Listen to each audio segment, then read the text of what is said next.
Hello everyone, this is Amita and आज हम अपना anatomy of flowering plant part 3 यानी कि सबसे last and final part complete करने वाले हैं। तो आप बहुत ध्यान से इस पार्ट को स्टडी करना, क्योंकि इसमें भी बहुत से इम्पोर्टेंट चीज़ें हैं जो कि आपको बहुत हेल्पफुल होंगे आपके examination school point of view से या कोई भी competitive examination point of view से बहुत ही हेल्पफुल इंफॉर्मेशन है। तो प्लीज़ लेट्स स्टार्ट। अब ये डॉर्सी वेंट्रल पार्ट, यानी कि अब तक हमने जितना भी पढ़ा था, ट्रांसवर्स सेक्शन पढ़ा था। अब क्या लीफ का मतलब डाइकोटिलेडनस लीफ के बारे में पढ़ेंगे। तो जब इसका वर्टिकल सेक्शन किसी भी लीफ का काटते हैं या किसी भी लीफ का वर्टिकल सेक्शन करते हैं, तो उसमें क्या होता है कि इसमें 3 पार्ट्स शो होते हैं। कौन कौन से 3 पार्ट्स हैं? दैट इज ये एपिडर्मिस। आपको मैं हर सेशन में बता चुकी हूँ कि जो आउटर मोस्ट लेयर होती है that is epidermis, and then mesophylls and vascular system. ये 3 क्या होते हैं किसी भी पार्ट में, आप मतलब ये जब किसी लीफ का डाइकोटिलेडनस लीफ के बारे में बात हो रही है, उसका जब हम सेक्शन काटते हैं तो 3 लेयर मिलती है, that is epidermis, mesophylls and vascular system. Vascular system में आपको पता है जाइलम फ्लोएम आते हैं, एपिडर्मिस आउटर मोस्ट लेयर होती है और बीच की जो लेयर है मेसोफिल होती है। अब the epidermis which covers both, upper surface अगर होगी, अगर एपिडर्मिस ने अपर सरफेस को कवर किया है तो उस सरफेस को हम क्या कहेंगे? Adaxial epidermis. Okay, adaxial epidermis. और जो लोअर सरफेस है दैट इज कॉल्ड एबैक्सियल। तो इसमें कंफ्यूज मत होना, क्योंकि सिर्फ डी और बी का फर्क है, तो प्लीज कंफ्यूजन नहीं होना चाहिए। क्योंकि अपर का मतलब एडेक्सियल एपिडर्मिस, वो भी किसमें? डाइकोटिलेडनस लीफ में adaxial epidermis upper. And lower most layer जो होती है, लोअर सरफेस होती है, दैट इज एबैक्सियल एपिडर्मिस। और ये क्या होते हैं? इनमें क्यूटिकल होती है, क्यूटिकल प्रेजेंट होती है। यानी क्या है कॉन्सिपिक्यूअस? मतलब क्या होता है, इनके बोथ साइड में, कॉन्सिपिक्यूअस मतलब बोथ साइड में क्यूटिकल लेयर प्रेजेंट होती है। ओके, तो ये क्या क्या कंडीशंस हुई? जब हम किसी भी लीफ का डाइकोटिलिडनस का वेंट्रल सेक्शन काटते तो वेंट्रिकल सेक्शन काटने पे क्या होता है कि वो 3 पार्ट्स में डिवाइड होते हैं। कौन कौन से? Epidermis, mesophylls and vascular system.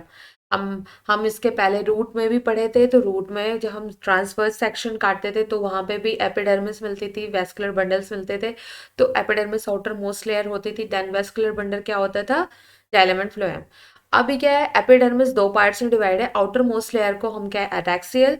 And जो लोअर सरफेस है 2 सरफेस में डिवाइडेड है। एक यहाँ मतलब आप ये देखो, ये एपिडर्मिस है, आउटर मोस्ट सरफेस जो होगी ये एपिडर्मिस। सपोज मैं पूरा ऐसे एक डैश के रूप में आपको दे देती हूँ, इतना लंबा मैं बनाने में क्या बना ले रही हूँ।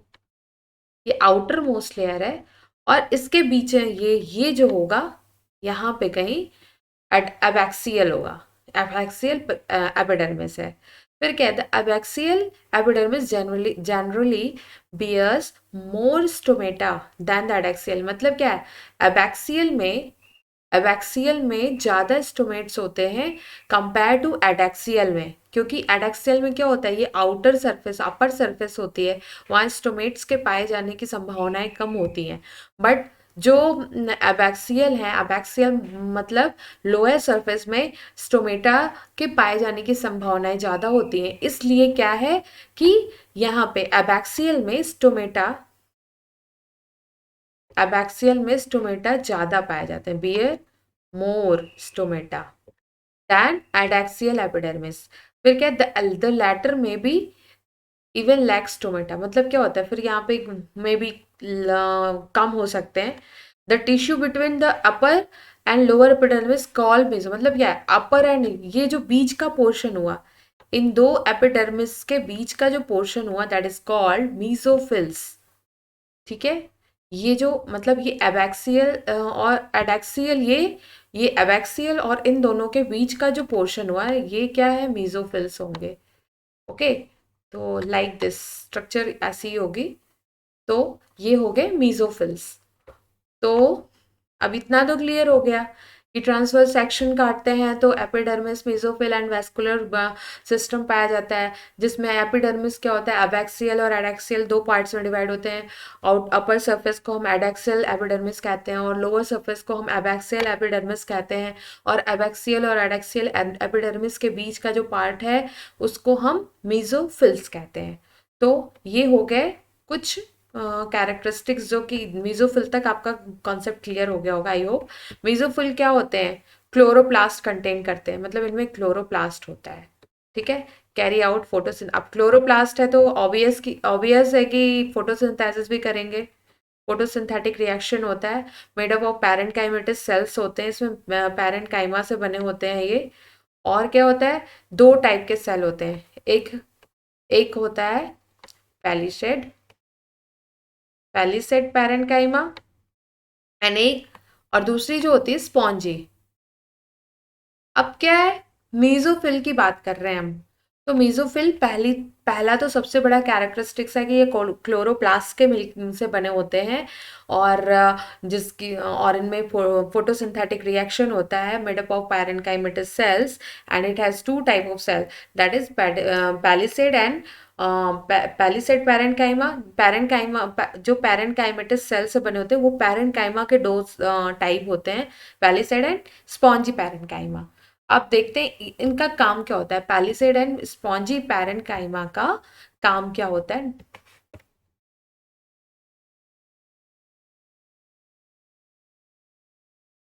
अब क्या है कि जो पैलिसेड होते हैं ना, पैलिसेड पैरेनकाइमा किससे एलोंगेट, मतलब ये यहाँ कहाँ होते हैं, एडेक्सियल में होते हैं, एडेक्सियल। अभी मैं फिर से एक बार रिपीट करती हूँ, पैलिसेड पैरेनकाइमा एडेक्सियल यानी अपर पार्ट वाले, अपर पार्ट में होते हैं, अपर सरफेस में होते हैं। और क्या होता है, एलोंगेटेड होते हैं, एलोंगेटेड होते हैं, एलोंगेटेड सेल होते हैं। और which are arrange vertically, vertically arrange होते हैं या फिर पैरेलल होते हैं, parallel to each other. It means ये पैरेलल होंगे तो एक दूसरे से टच नहीं होंगे।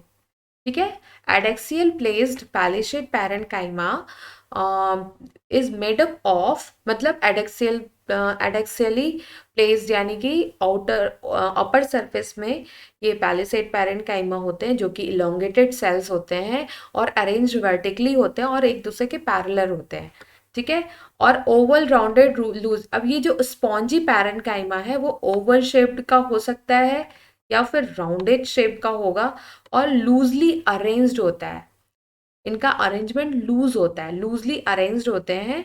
और सिचुएटेड कहाँ होते हैं, बिलो द पैलिसेड पैरेनकाइमा। ठीक है, यानी कि पैलिसेड पैरेनकाइमा के नीचे ये अरेंज होते हैं, स्पॉन्जी पैरेनकाइमा। और extend the low to the lower epidermis, यानी कि lower epidermis that is abaxial, abaxial epidermis तक एक्सटेंड होते हैं। फिर क्या है, इसमें लार्ज नंबर ऑफ, इसमें बहुत ज़्यादा स्पेसेस होते हैं। ठीक है, spaces, there are numerous large spaces and air cavity. अब स्पेस है तो ऑब्वियस है कि उसमें एयर कैविटी बनेगी बनेगी बिटवीन दीज सेल, इन सारी सेल्स में। यानी कौन कौन से सेल्स, जो पैलिसेड पैरेनकाइमा है और दूसरी स्पॉन्जी पैरेनकाइमा, इन दोनों के बीच में एयर कैविटी बनेगी। और इसकी वजह से क्या होगा, वैस्कुलर, अब यहाँ पे एयर कैविटी बन रही है तो अब यहाँ वैस्कुलर सिस्टम का भी कुछ रोल आ रहा है। क्या, vascular system include vascular bundle, vascular, अब यहाँ पे ये तो बात हम अब तक मिड रिब की कर रहे थे। इसके बाद मिड रिब के बाद वैस्कुलर सिस्टम आता है जो कि क्या करता है, वैस्कुलर बंडल्स बनाता है, मतलब वैस्कुलर सिस्टम में वैस्कुलर बंडल इंक्लूड होते हैं। और ये इनमें क्या क्या मिलता है, वेन्स एंड मिडरिब। ये आपको आप पहले भी इसको इसके बारे में स्टडी कर चुके हैं, what is when and what is midrib, जब हम लीव के बारे में पढ़ाई स्टडी कर रहे थे, यानी कि वेन्स एंड मिडरिब। ये पोर्शन मिडरिब है और इनमें जो वेन्स ऐसे ऐसे ये कुछ पैरेलल वेनेशन होता है, कुछ रेटिकुलेटेड होता है। ये ये वेन्स हैं इसके। तो अब ये तो आपको क्लियर हो गया होगा कि ये मिडरिप यानी कि जो बीच में एक लाइन जाती है किसी भी लीफ में, वो मिडरिप होती है। और वेन्स यानी कि ये जो साइड के होते हैं। और पैरेलल वेनेशन भी आपको पता है, आपको अभी अभी आपको मैंने पिछली क्लासेस में बताया है कि parallel venation like this. Okay. तो अब यहाँ तक आई होप क्लियर हो गया होगा। फिर the size of vascular bundle are dependent on the size of veins, यानी वेन्स की जो साइज होगी उसके अकॉर्डिंग वैस्कुलर बंडल की भी साइज होगी। यानी कि ये टोटली डिपेंड होते हैं वेन की साइज पे। ठीक है। और the veins very in thickness, यानी कि ये अलग अलग। अब रेटिकुलेटेड वेन्स यानी रेटिकुलेटेड वेनेशन ये होता है, ये रेटिकुलेटेड वेनेशन है, अभी मैंने आपको थोड़ी देर पहले ही बताया है। और ये पैरेलल है। तो अब इतना तो डिफरेंस हो पता होगा। आप इस टाइप की लीफ आपको बहुत ज़्यादा देखने को मिलती है, रेटिकुलेटेड डाइकॉट लीफ है ये। और क्या होता है कि the vascular bundles are surrounded by the layer of thick walled bundle sheath cell. यानी वेस्कुलर बंडल किससे घिरा होता है? शीथ सेल से, जो बहुत ज़्यादा थिक होती है, थिक वॉल्ड होती है। तो वैस्कुलर बंडल में एक जाइलम एंड फ्लोएम पाया जाता है। तो ये थिक वॉल्ड क्या करते हैं? इनको प्रोटेक्शन प्रोवाइड करते हैं। अभी आगे चलते हैं। ये आपको स्ट्रक्चर मिल गई। अब आप स्ट्रक्चर में आप ये पूरा देख सकते हैं, जैसे कि ये क्या है? ये एपिडर्मिस का पार्ट है। बंडल शीथ, दिस इज, ये आपको ये वैस्कुलर बंडल दिख रहा है। वैस्कुलर बंडल का मतलब इसमें जाइलम एंड फ्लोएम की प्रेजेंस है। जाइलम एंड फ्लोएम, ये जाइलम, ये फ्लोएम और ये जाइलम। और ये क्या है? ये शीथ है। ये शीथ जो अभी अभी आपने पढ़ा कि vascular bundle surrounded by a sheath cell. तो ये शीथ लाइक स्ट्रक्चर है और ये बहुत मोटी होती है, जो कि प्रोटेक्शन प्रोवाइड करती है। ये एयर कैविटी है। अब आप देख सकते हो कि मीजोफिल, जो स्पॉन्जी मीजोफिल है या स्पॉन्जी सेल्स हैं, उनकी उनमें कितना ज़्यादा स्पेस दिख रहा है। और इन स्पेस से क्या होता है? एयर कैविटी बनती है। पैलिशेड देखो आप, इलोंगेटेड है। इलोंगेटेड पैलिशेड मिजोफिल जो होती है इलोंगेटेड होती हैं। ये इलोंगेटेड पैलिशेड पैलन का काइमा है। और यहाँ पे मिजोफिल्स की प्रेजेंस दिख रही है। एडैक्सियल एपिडर्मिस ये आपको दिख रही है, आउटर अपर सरफेस। और यहाँ पे एबैक्सियल है। अब आप क्लियर, आपको क्लियर हो गया होगा किसी भी और टीएस या ट्रांसवर्स सेक्शन में, किसी भी लीफ का सेक्शन, जब डाइकॉट लीफ का सेक्शन करते हैं तो स्टोमेटा ऑलवेज लोअर सरफेस पे होती है। तो इसलिए एडैक्सियल पे स्टोमेटा नहीं पाए जाते हैं, हमेशा एबैक्सियल पे आते हैं। तो ये एक नंबर का क्वेश्चन है कि स्टोमेटा कहाँ मिलते हैं, कहाँ पे, किस सरफेस पे स्टोमेट्स पाए जाते हैं। तो कौन सी सरफेस है? Abaxial epidermis. ये एक नंबर का क्वेश्चन है। स्टोमेटा की प्रेजेंस कहाँ होती है? That is abaxial epidermis. तो आई होप यहाँ पे तो क्लियर हो गया होगा। फिगर एक हो चुका है। तो अब हम नेक्स्ट पे चलते हैं। आइसोबाइलैटरल या मोनोकोटिलिडनस लीफ मीन्स इनका भी अब सेक्शन कट करने पे क्या होता है? In isobilateral leaf the stomata are present on both surface. अभी तक हमने क्या पढ़ा था? लास्ट में जो डाइकोटिलिडनस में था, ये सबसे बड़ा डिफरेंस है कि सिर्फ लोअर सरफेस पे स्टोमेट्स प्रेजेंट थे। बट यहाँ पे क्या है कि दोनों सरफेस पे स्टोमेटा प्रेजेंट है। दो एपिडर्मिस की दोनों सरफेस पे। एंड मीजोफिल क्या होते हैं? यहाँ पे मीजोफिल मतलब यहाँ मीजोफिल को डिफरेंशिएट नहीं कर सकते हैं। मीन्स पैलिशेड एंड स्पॉन्जी पैरेंट काइमा, यहाँ पे जैसे वहाँ पे आपको दो पैरेंट काइमा डिफरेंशिएट करती थी मीजोफिल को, एक इलोंगेटेड पैलिशेड एंड ओवल और राउंडेड स्पॉन्जी पैरेंट काइमा। बट यहाँ पे सिर्फ एक ही एक ही मिजोफिल सेल्स होंगी। यहाँ पे पैरेनकाइमेटस सेल्स में डिवाइड नहीं होंगी। तो ये दो डिफरेंस बहुत बड़े हैं जो कि आपको हेल्प कर सकते हैं स्टडी में कि स्टोमेटा वहाँ पे क्या था, मतलब डाइकोटिलिडनस की लीफ पे स्टोमेटा जो था लोअर सरफेस पे था। मीन्स मीन्स ये एबैक्सियल एपिडर्मिस पे स्टोमेटा प्रेजेंट थे। बट इसमें मोनोकोटिलिडनस लीफ में क्या होते हैं, बोथ सरफेस पे एबैक्सियल एंड एडैक्सियल दोनों सरफेस पे आपको स्टोमेट्स दिखाई देंगे।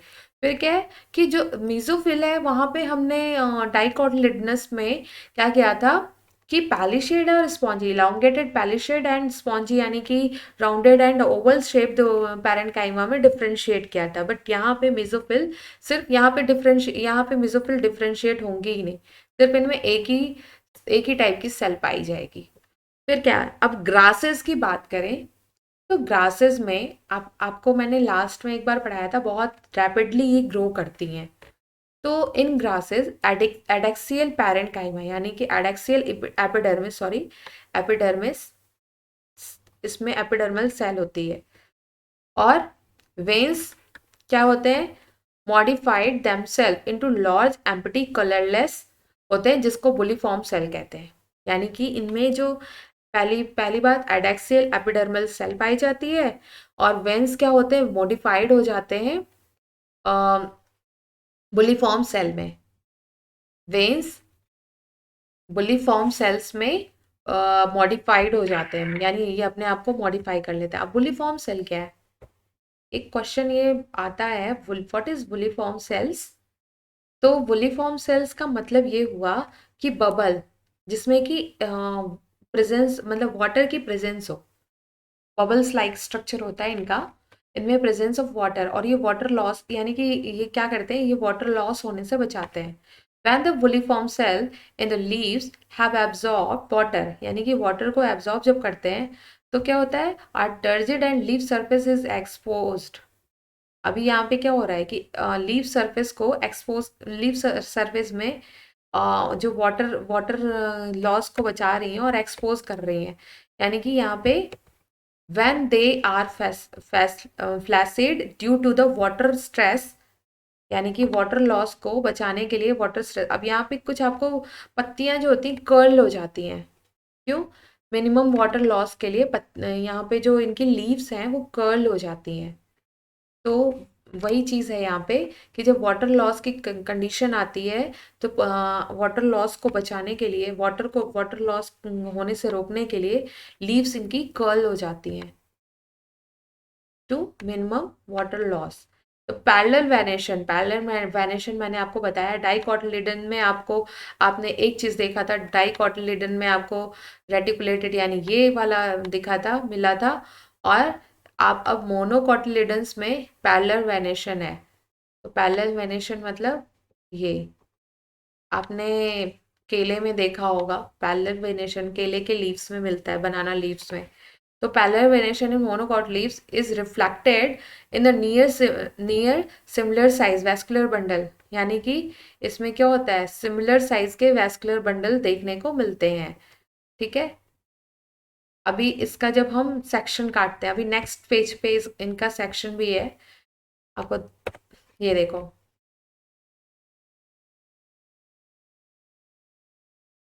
यहाँ पे एडेक्सियल, इसमें बोथ में, यहाँ पे देखो स्टोमेटा आपको दिख रहा है, वहाँ पे जो डाइकोटिलिडनस जो ट्रांसवर्स सेक्शन का पिक्चर था उसमें आपको स्टोमेटा नहीं दिख रहा था, यहाँ पे स्टोमेटा है और यहाँ पे स्टोमेटा है, यानी बोथ सरफेस पे, बोथ एपिडर्मल सेल पे स्टोमेटा की प्रेजेंस है।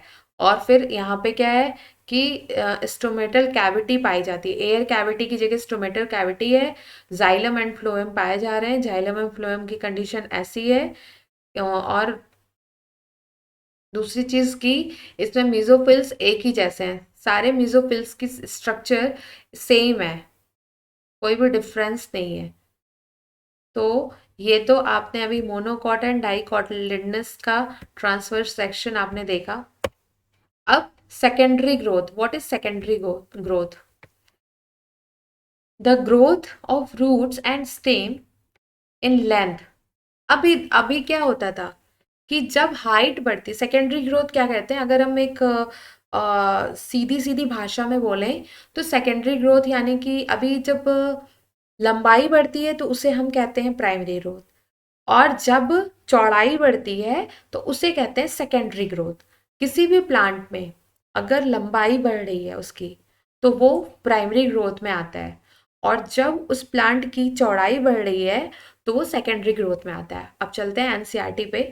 The growth of the root and stem in length with the help of apical meristem. Apical meristem की हेल्प से जब उनकी लेंथ बढ़ती है, यानी कि स्टेम, रूट एंड स्टेम की एपिकल मेरिस्टेम की हेल्प से लेंथ बढ़ती है, तो क्या होता है, वो जो ग्रोथ होगी वो प्राइमरी ग्रोथ होगी, यानी कि बहुत पहले इनकी ग्रोथ ऐसी हो चुकी होती है। Apart from primary growth, most dicotyledonous plant exhibit an increase in girth। तो ये इस टाइप की ग्रोथ क्या कहलाती है, सेकेंडरी ग्रोथ कहलाती है। फिर the tissue involve in the secondary growth are the two lateral meristem. क्या क्या, vascular cambium and cork cambium. Vascular cambium और कॉर्क कैम्बियम पाया जाता है। ठीक है, यहाँ पे सेकेंडरी ग्रोथ दो मेरिस्टेम में इन्वॉल्व होती है, that is cork cambium and vascular cambium. अब इन दोनों में डिफरेंस देख लेते हैं क्या क्या है। वैस्कुलर कैम्बियम जो होता है, the meristematic layer that is responsible for the cutting of vascular tissues, यानी वैस्कुलर टिश्यूज के को कट करने पे, यानी कि वैस्कुलर टिश्यूज क्या क्या होते हैं, जाइलम एंड फ्लोएम, उनको कट करने पे जब हम जो हमें लेयर मिलती है वो क्या कहलाती है, वैस्कुलर कैम्बियम। ठीक है, और in the young stem in it is present in the patches as a single layer between the xylem and phloem. ये स्ट्रक्चर होता है इनका।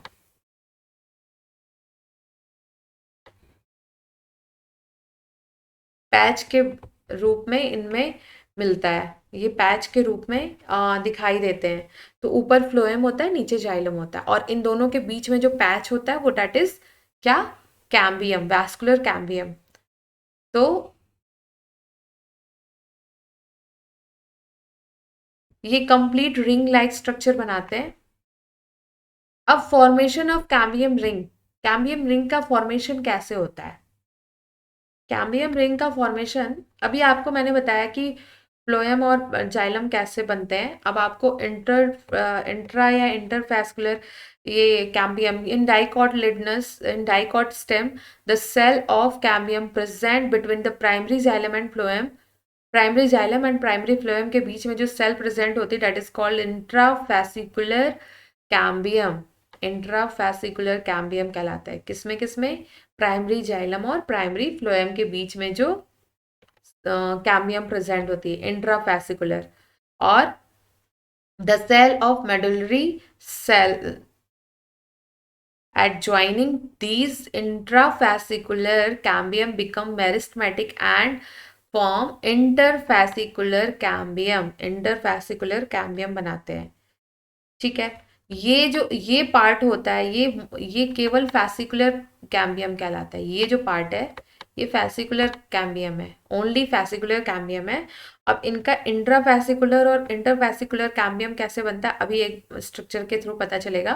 The continuous ring of cambium is form. अब कैसे कंटिन्यूअस रिंग बनती है कैम्बियम की वो देखते हैं। जैसे ये एक स्ट्रक्चर बन गई, एक ये स्ट्रक्चर, 1 2 3 4 5 एंड 6।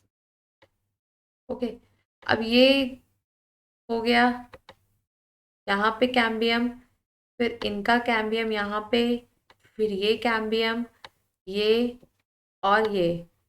ठीक है, अब ये आपको दिख रहा होगा यहाँ पे इन दोनों के बीच में एक रिंग लाइक स्ट्रक्चर बन रहा है।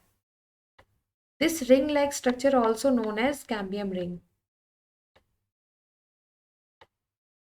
ये रिंग लाइक स्ट्रक्चर है जिसे हम कैम्बियम रिंग कहते हैं। ठीक है, और ये क्या है, ये ऊपर का पोर्शन फ्लोएम कहलाता है और ये बीच का पोर्शन जाइलम कहलाता है। तो ये रिंग लाइक स्ट्रक्चर आपको समझ में आ गया होगा कि रिंग बनती कैसे है, cambium ring. The cambial ring become active, begin to cut off new cells both towards the inner and outer side। यानी कि कैम्बियल रिंग कब एक्टिव होती है, जब उनको उनका कट यानी उनका आउटर और इनर साइड में जब कट मतलब उसको उसको बीच से कट करते हैं तो कैम्बियल रिंग एक्टिव हो जाती है। The cell cut off towards pith, यानी कि पिथ की तरफ क्या होता है, मैच्योर सेकेंडरी जाइलम, क्योंकि जाइलम नीचे होता है। और आपको मैं फिर से ये पिथ वाली स्ट्रक्चर भी एक बार ड्रॉ करके बताती हूँ।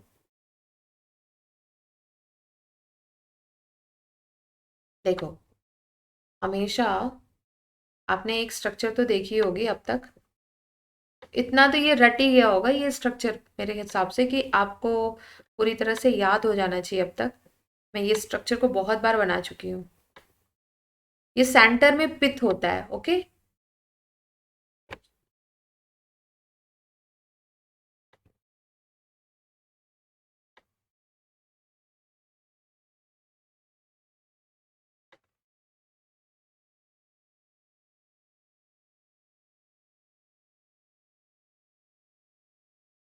ये सेंटर में यहाँ पे इनके पिथ होगा, ठीक है।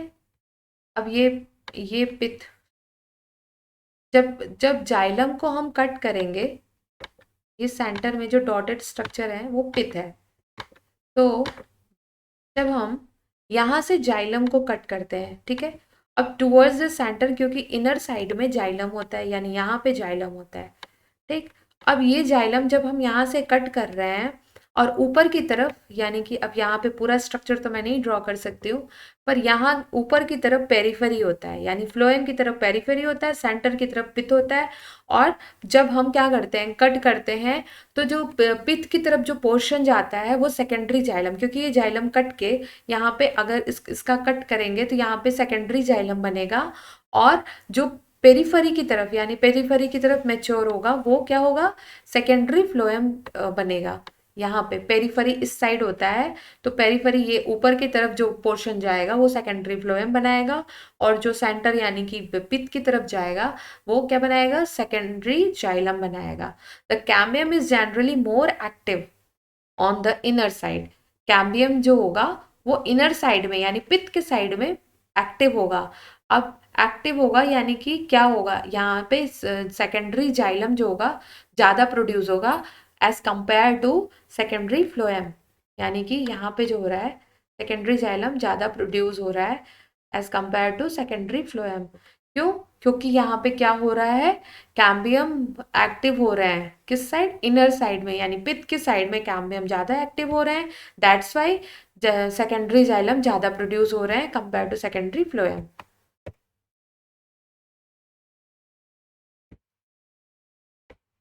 The primary and secondary phloem get gradually crushed due to continuous formation of accumulation of secondary xylem। ज़्यादा मतलब बार बार कंटिन्यूस सेकेंडरी जाइलम का फॉर्मेशन होने की वजह से यहाँ पे क्रस्ड हो जा रहे हैं, ठीक है। तो primary and secondary phloem get gradually crushed, यानी कि जो फ्लोएम हो रहा है वो क्रस्ड हो जाएगा। क्यों, बिकॉज यहाँ पे क्या हो रहा है, कंटिन्यूअस सेकेंडरी जाइलम का फॉर्मेशन हो रहा है, क्योंकि पित्त की तरफ कैम्बियम ज़्यादा का बहुत ज़्यादा एक्टिव है, जिसकी वजह से जाइलम सेकेंडरी जाइलम ज़्यादा प्रोड्यूस हो रहे हैं, और सेकेंडरी जाइलम के ज़्यादा प्रोड्यूस होने की वजह से सेकेंडरी फ्लोएम क्या हो रहा है, क्रस्ट हो जा रहे हैं। फिर क्या है, the primary xylem however remain मोर और लेस, प्राइमरी जाइलम क्यों रिमेन मोर और लेस, ज़्यादा या कम हो इंटैक्ट इन और अराउंड द सेंटर, मतलब सेंटर के अंदर या सेंटर के बाहर ज़्यादा या कम प्राइमरी जाइलम दिखाई दे रहा है। अब क्या हो रहा है, at some places the cambium form the narrow band of the parenchyma, यानी कि एक खोखली sorry narrow band of parenchyma बना रहा है। कैम्बियम जो है वो कहीं कहीं narrow band of parenchyma form कर रहा है, विच passes through the secondary xylem, secondary xylem से passes होता and the secondary phloem in the radial direction, radial direction में क्या हो रहा है, ये जो पैरेन्काइमा है वो secondary xylem and secondary phloem के थ्रू रेडियल डायरेक्शन में पास हो रही हैं, और there are secondary medullary rays, और यहाँ पे मेडुलरी रेज का फॉर्मेशन हो रहा है, सेकेंडरी मेडुलरी रेज का फॉर्मेशन हो रहा है, यानी कि पिथ रेज, जिसको हम पिथ रे भी कहते हैं। अब यहाँ वुड का फॉर्मेशन, तो वुड का स्प्रिंग वुड और ऑटम वुड, स्प्रिंग वुड और ऑटम वुड का मतलब क्या हुआ? इन द स्प्रिंग, यानी कि जो कैम्बियम है वो स्प्रिंग वुड स्प्रिंग सीजन में एक्टिव होता है और large number of xylary element बनाता है। ठीक है, क्या है? स्प्रिंग सीजन में cambium is very active and produce large number of xylary elements having vessels with wider cavities। ठीक है, वेसल्स हैं वाइडर कैविटी के साथ। और क्या होता है? The wood form during this season is called, मतलब स्प्रिंग सीजन में जो भी वुड कैम्बियम एक्टिव होता है और जैलरी एलिमेंट बनाता है, उसके थ्रू जो भी वुड फॉर्म होगी that is called early would या फिर स्प्रिंग वुड कहलाती है। और जो विंटर सीजन में फॉर्म होगी कैम्बियम, क्योंकि लेस एक्टिव होता है, तो वहां पे ऑटम वुड या फिर लेट वुड कहलाता है। ठीक। अच्छा, एक कंडीशन और है कि ये एनुअल जो एक कंडीशन होती है कि किसी भी प्लांट में एक एनुअल रिंग लाइक एक एनुअल रिंग बनता है। वो क्या होता है? कैम्बियम रिंग मतलब एनुअल रिंग का मतलब होता है कि एक अर्ली एज मतलब अर्ली वुड स्टेज कंप्लीट किया और एक लेट वुड स्टेज कंप्लीट किया, मतलब एक साल उसने कंप्लीट किया। क्या? स्प्रिंग सीजन से लेकर के ऑटम, यानी कि ऑटम वुड ऑटम सीजन तक, स्प्रिंग से लेकर के ऑटम सीजन तक एक एनुअल रिंग इनका होता है। ठीक है, तो यहाँ पे एनुअल रिंग का मतलब ये हुआ।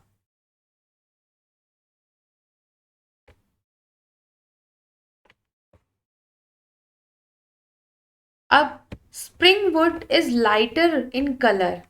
ठीक है, ये लाइटर होते हैं and has a lower density, इनकी जो डेंसिटी होती है बहुत लो होती है। वेयर एज ऑटम वुड जो होते हैं डार्कर होते हैं, डार्क होते हैं, और इनके पास हायर डेंसिटी होती है। Two kind of wood that appear as alternate connecting rings, मतलब मैंने अभी आपको बताया कि एनुअल रिंग क्या होती हैं, यानी कि एक मतलब इनका एक अर्ली पार्ट और एक अर्ली पार्ट और एक लेट वुड पार्ट, ये दोनों कंप्लीट होता है और ये दोनों अल्टरनेट होकर के कंप्लीट होगा। अर्ली लेट ऐसे करके कंप्लीट होगा। तो वो जो कंडीशन है वो क्या कहलाएगी? एनुअल रिंग कहलाएगी। Annual ring seen in a cut stem give the estimate of age. और यही एनुअल रिंग क्या करती है? ट्री की जो एज है, कितने साल का ट्री हुआ, उसका जब सेक्शन कट करते हैं उसके स्टेम का, तो वहां पे एक रिंग लाइक स्ट्रक्चर बनती है, और यही एनुअल रिंग वो स्ट्रक्चर के थ्रू बताती हैं कि वो ट्री कितने साल का हुआ, उसकी एज क्या हुई। ठीक है, अब हम नेक्स्ट पे चलते हैं। हार्डवुड एंड सैपवुड, ये क्या है? Old trees, the greater part of secondary xylem is the dark brown. Secondary xylem जो होता है उसको जो ओल्ड ट्रीज होते हैं, आपने अगर कभी उसका सेक्शन देखा होगा, कट उसका जो कट सेक्शन है, तो उसमें डार्क ब्राउन कलर होता है। वो डार्क ब्राउन क्या होते हैं? सेकेंडरी जाइलम होते हैं। Due to the deposition of organic compound, वहाँ पे ऑर्गेनिक कंपाउंड का डिपोजिशन होता है, like tannin, resin, oil, gums, aromatic substances and essential oil, इन सब का वहाँ पे डिपोजिशन होता है, जिसकी वजह से उनका कलर डार्क ब्राउन हो जाता है। ठीक है, और sand oil in the central और inner most layer of the stem, यानी कि सेंट्रल या सबसे अंदर की जो लेयर है स्टेम की, वहाँ पे deposition of organic compound such as tannin, resins, oil, gum, aromatic substances, essential oil, ये सारे के सारे क्या होते हैं, वहाँ पे डिपोजिशन होते हैं और जिसकी वजह से उनका कलर डार्क ब्राउन हो जाता है.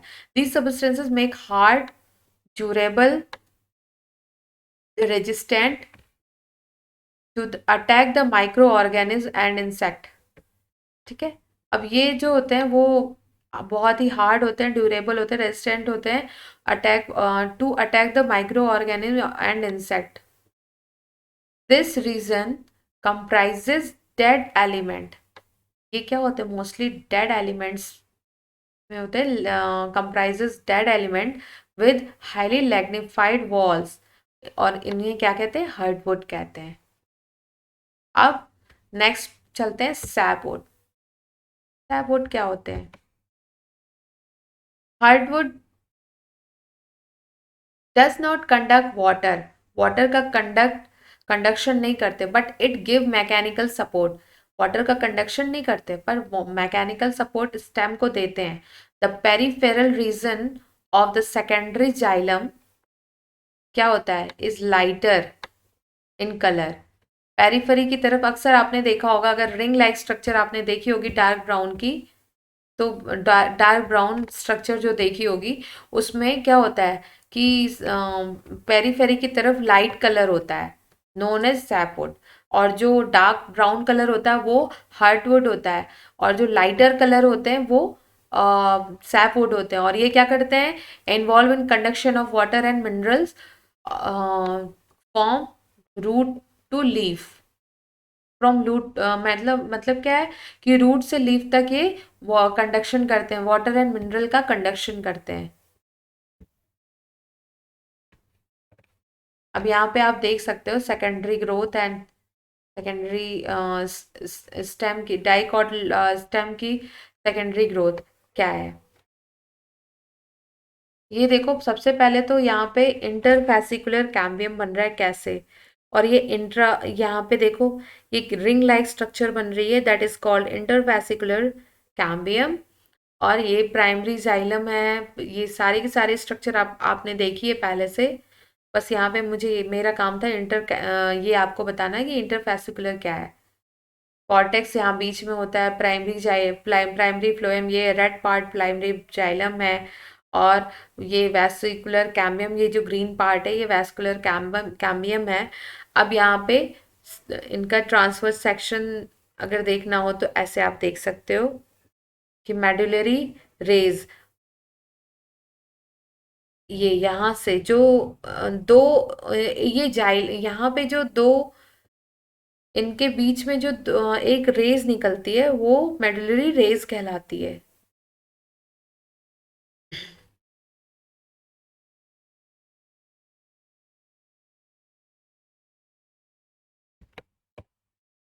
अब कॉर्क कैम्बियम के बारे में जानते हैं. कॉर्क कैम्बियम सेकेंड पार्ट है. The stem continues to increase the grip due to the activity of vascular cambium. Vascular cambium की जो यहाँ पे स्टेम बढ़ रहा है वैस्कुलर कैविटी की, वैस्कुलर कैम्बियम की एक्टिविटी के कारण. फिर क्या है, the outer cortical epidermis and epidermis layer get broken and need to be replaced to provide a new protective cell layers. ये क्या है, मीन्स कि जो आउटर कॉर्टिकल है, एपिडर्मल सेल की जो आउटर कॉर्टिकल लेयर है वो क्या हो रही है, टूट जा रही है और रिप्लेस कर रही है और प्रोटेक्टिव सेल दोबारा बना रही है. हैंस सूनर और लेटर एनदर मेरिस्मेटिक टिश्यूज. अब इस प्रोसेस में क्या होता है, कॉर्क कैम्बियम या फेलोजन बनता है, फेलोजन या कॉर्क कैम्बियम डेवलप हो रहा है. जब यहाँ पे प्रोटेक्टिव लेयर बन रही है, सेल लेयर बन रही है, तो कॉर्क कैम्बियम वहाँ पे डेवलप हो रहा है, यूजुअली इन कॉर्टेक्स रीजन में कॉर्क कैम्बियम या फेलोजन बन रहा है. Phellogen is couple of layer thick, यानी कि ये थिक लेयर होती है. क्या, फिलोजन जो होती है वो थिक लेयर होती है, made up of narrow thin walled and nearly rectangular cell, यानी इनके पास रेक्टेंगुलर सेल लाइक स्ट्रक्चर होते हैं.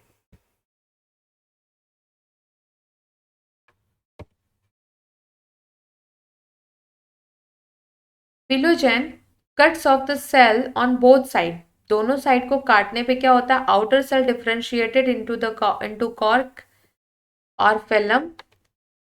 आउटर साइड क्या होता है, फेलम होता है कट करने पे, और इनर साइड क्या होता है, सेकेंडरी कॉर्टेक्स या फेलोडर्म होता है। सेकेंडरी कॉर्टेक्स या फेलोडर्म होता है। आउटर में क्या होता है, फेलम होता है, और सेकेंडरी कॉर्टेक्स कहाँ होता है, इनर में सेकेंडरी कॉर्टेक्स या फेलोडर्म होता है। द कॉर्क इज ये कॉर्क जो होता है, आपको एक स्ट्रक्चर मैं आपको दिखाती हूँ।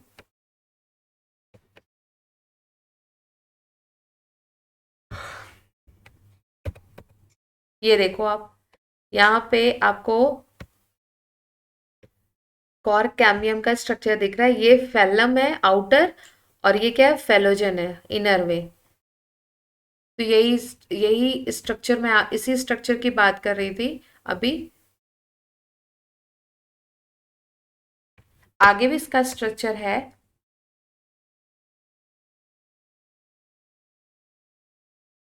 The cork is impervious to water due to the submarine deposition in the cell wall। यहाँ पे सेल वॉल में भी डिपोजिशन हो रहा है वाटर का। फिर क्या है, the cell of secondary cortex are parenchymatous. Secondary cortex जो होता है, सेकेंडरी कॉर्टेक्स की जो सेल होती है वो क्या होती है, पैरेनकाइमेटस होती है। जो सेकेंडरी कॉर्टेक्स की सेल होती है वो किसकी होती है, पैरेनकाइमेटस की बनी होती है। फेलोजन, फेलम और फेलोडर्म, इन तीनों को अगर एक साथ हम क्या कहते हैं, पेरीडर्म कहते हैं। ठीक है, क्या, फेलोजन, फेलम एंड फेलोडर्म, इन तीनों को हम कंबाइंड रूप से क्या कहते हैं, पेरीडर्म कहते हैं। Periderm.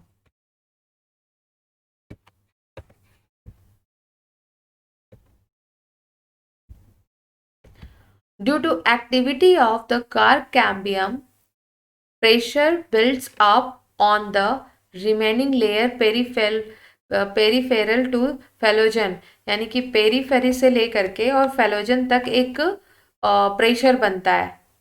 And ultimate the die, मतलब ये लेयर क्या होती है, फिर डाई मर जाती हैं। अब क्या हो रहा है, बार्क। अच्छा, एक चीज और है, पेड़ का, अगर पेड़ की छाल आपने निकाल दी, bark is non technical term that refers to all tissue exterior to the vascular cambium। ठीक है, therefore including secondary xylem, secondary phloem, यानी कि बाग क्या होता है, यहाँ पे जो टिश्यूज हैं पेरिडर्म और सेकेंडरी फ्लोएम होते हैं, यानी यहाँ पे क्या refers to the number of tissue type, यानी कि बार्क में नंबर ऑफ टिश्यूज होते हैं, कौन कौन से, periderm of the secondary phloem. Bark में पेरिडर्म और सेकेंडरी फ्लोएम पाया जाता है। Bark that is form early in the season called early और सॉफ्ट बाग, यानी कि अगर जल्दी बन गया तो उसको अर्ली कहते हैं, और अगर towards end of the season, अगर सीजन के लास्ट में बना तो क्या कहेंगे, हार्ड बाग या फिर लेट बाग। और name the various kind of cell layer which constitute the bark।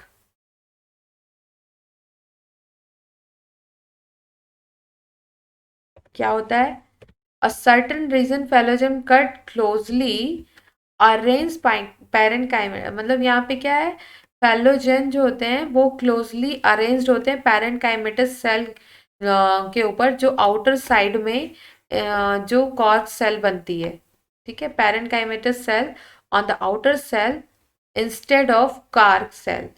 फिर क्या है, these parenchymatous cell soon rupture the epidermis, यानी कि जल्दी एपिडर्मिस, ये पैरेनकाइमेटस सेल जो होते हैं रप्चर कर जाते हैं, यानी फट जाते हैं, forming a लैंडशेड opening.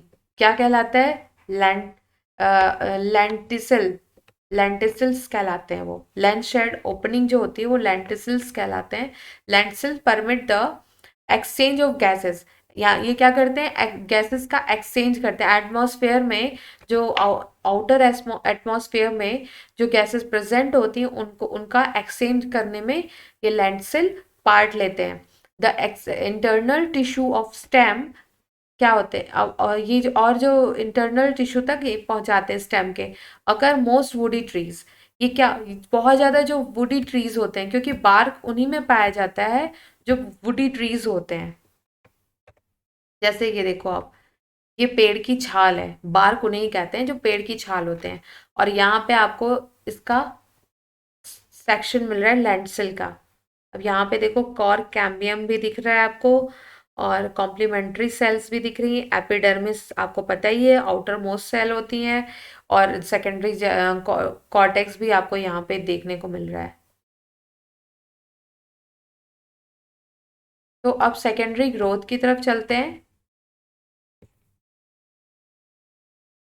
Secondary growth in roots क्या होता है, in dicot root the vascular cambium is completely secondary in the origin, यानी वैस्कुलर कैम्बियम यहाँ पे डाइकॉट रूट में पूरी तरह से सेकेंडरी हो जा रहा है ओरिजिन से ही। It originate from the tissue located just below the phloem bundle, यानी कि ये कहाँ से ओरिजिनेट हो रहे हैं, फ्लोएम बंडल से। ठीक है, अ portion of pericycle tissue ever the protoxylem forming a complete continuous wavy ring which later become circular, यानी कि एक जो प्रोटोजाइलम के ऊपर एक कंप्लीट कंटिन्यूअस वेवी रिंग बनता है जो बाद में सर्कुलर हो जाता है। पेरीसाइकल टिश्यू जो होते हैं, एक पोर्शन अगर पेरीसाइकल टिश्यू का ले तो वहां पे क्या हो रहा है, प्रोटोजाइलम एक रिंग लाइक स्ट्रक्चर बना रहा है जिससे जिससे जो देखने में सर्कुलर है। फिर क्या है, further event are similar to those already describe एवं फॉर अ डाइकोटिलेडन्स, यानी कि जो भी हमने अभी तक डिस्क्राइब किया है उसके बारे में यहाँ पे बात हो रही है, स्टेम के बारे में। और क्या है, ये सिमिलर हो रहा है किसके, रूट के। सेकेंडरी ग्रोथ जो हो रही है वो स्टेम के जो हमने अब तक डिस्कस किया है उसके इक्वल है। Secondary growth also occur in stem and root in gymnosperm, यानी कि सेकेंडरी जो ग्रोथ है, ये अभी तक हमने बार बार इसको रिवाइज किया है कि जिम्नोस्पर्म में सेकेंडरी स्टेम एंड रूट जो होती हैं वो मिल पाई जाती हैं, और मतलब डाइकोटिलेडन्स। और जो secondary growth does not occur in monocotyledons, यानी कि मोनोकोटिलेडन्स में सेकेंडरी ग्रोथ नहीं पाई जाती है। डाइकोटिलेडन्स यानी कि जिम्नोस्पर्म में सेकेंडरी ग्रोथ जिम्नोस्पर्म के स्टेम एंड रूट्स में पाया जाता है।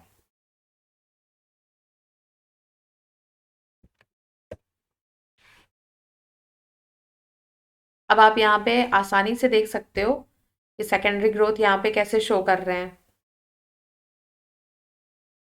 एक रिंग लाइक स्ट्रक्चर कैसे बन रही है वो आप यहाँ पे देखो, ये देखो पेरिसाइकल है, ये और प्रोटोजाइलम अंदर की ओर है, ये प्रोटोजाइलम से ही रिंग लाइक स्ट्रक्चर बन रही है टोटल। कैम्बियल रिंग जो बन रही है ये कैम्बियल रिंग है, कैम्बियल रिंग बन रही है। प्राइमरी जाइलम इधर, प्राइमरी फ्लोएम आउटर में पाया जा रहा है। कॉर्टेक्स, एपिडर्मिस, एंडोडर्मिस जो होती है जहाँ से शुरुआत होती है, जहाँ पे पिथ लेयर और जाइलम एंड वास्कुलर बंडल्स पाए जाते हैं, वहाँ पे प्राइमरी जाइलम है। ये पूरे डाइकोटिलेडन्स डाइकोट रूट का स्ट्रक्चर है और उसकी स्टेजेस, डिफरेंट स्टेजेस हैं। तो ये तो था हमारा एनाटॉमी ऑफ फ्लावरिंग प्लांट। ये चैप्टर यहीं ख़त्म होता है, और इस चैप्टर के साथ साथ आपको बहुत सी इंपॉर्टेंट चीज़ें भी मिली हैं। और आप अब इसमें एक चीज़ का ध्यान रखना कि एनसीईआरटी जरूर आप अपने साथ लेके बैठना, क्योंकि एनसीईआरटी में आपको बहुत हेल्प मिलती है, जो कि आपके किसी भी ये एनसीईआरटी बुक ऐसी है कि किसी भी एग्जामिनेशन, यानी स्कूल एग्जामिनेशन हो या फिर आपका कोई भी कॉम्पिटेटिव एग्जामिनेशन हो, ये हर एग्जामिनेशन के पॉइंट ऑफ व्यू से बहुत इंपॉर्टेंट है। इसलिए एनसीईआरटी को लेकर के ही बैठना आप, और एनसीईआरटी को साथ में लेकर के बैठने से आपको बहुत फायदे मिलते हैं। Thank you so much. अरे जितना हंस क्यों रहे हैं।